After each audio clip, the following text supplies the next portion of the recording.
silence has never been neutral. The human brain does not experience it as calm. It experiences it as a threat signal, the same category of alarm your nervous system uses for physical danger. This is why a single pause in a conversation can feel heavier than an argument. Why a friend who suddenly stops replying feels more dangerous than one who is actively angry with you. Why interrogators, negotiators, and manipulators all know the same secret. The most powerful thing you can do to another person is simply stop talking. Here is what is actually happening inside you when the room goes quiet. For most of human history, survival depended on group inclusion. A human being cast out of the tribe did not simply feel sad. They died from exposure, from predators, from the absence of shared resources. Because of this, evolution did not build a mind that treats social exclusion as an inconvenience. It built a mind that treats social exclusion as a mortal threat. This is not a metaphor. Neuroscientist Naomi Eisenberger's research on social pain found that the dorsal anterior cingulate cortex, the same brain region that activates during physical pain, also activates during experiences of social exclusion. Being ignored and being injured register, at a neurological level, as strikingly similar events. The brain does not clearly distinguish between the wound of rejection and the wound of the body.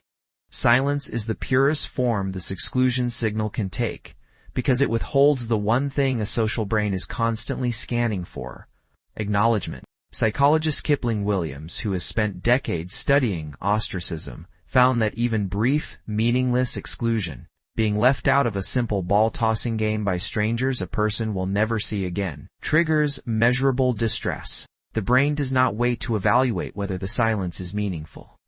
It reacts first and asks questions later. There's a second mechanism layered on top of this, and it concerns what silence does in an active conversation specifically. Researcher Namke Kudenberg, who studies the flow of conversation, found that even short, unexpected silences, as brief as 4 seconds, are enough to make people feel disliked, disconnected, and less sure of their standing in the group. A pause in dialogue does not read as neutral. It reads as data. The brain interprets it as evidence that something has gone wrong, and scrambles to identify what. This is why silence is so much harder to sit with than open conflict. Conflict, however unpleasant, gives you information.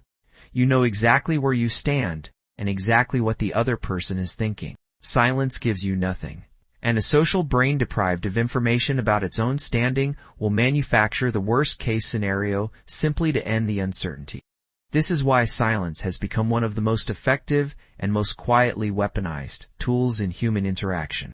Watch how it operates in conflict.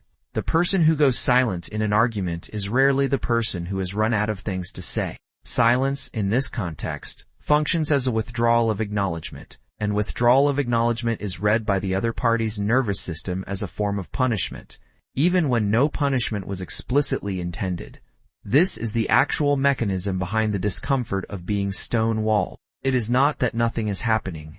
It is that the ostracism system has been activated, and it does not require volume to do its damage. Watch how it operates in negotiation.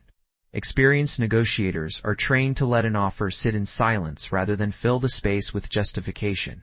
The untrained instinct is to keep talking, to explain, to soften, to reassure. But every additional word after an offer gives the other side less reason to respond, because the silence has not yet had time to generate discomfort.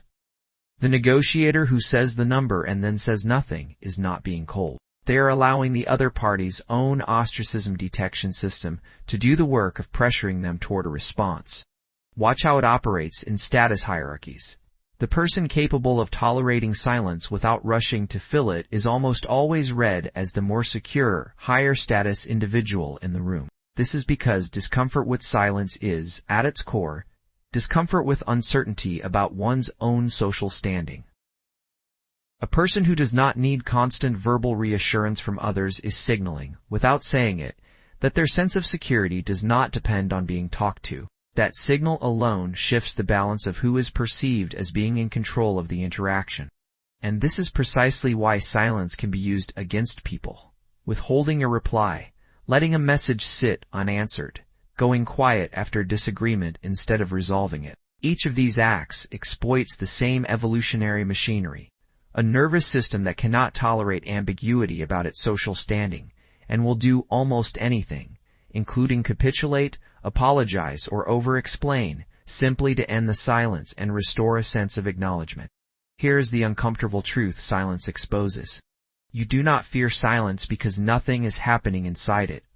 You fear it because your nervous system was built by a species that could not survive exclusion, and it has never fully updated that programming for a world where being ignored for 4 seconds is not, in fact, a death sentence. The people who understand this, who can sit inside silence without rushing to resolve it, are not colder than everyone else. They have simply stopped letting an ancient alarm system dictate their behavior in the present. Everyone else is still negotiating with a threat that no longer exists.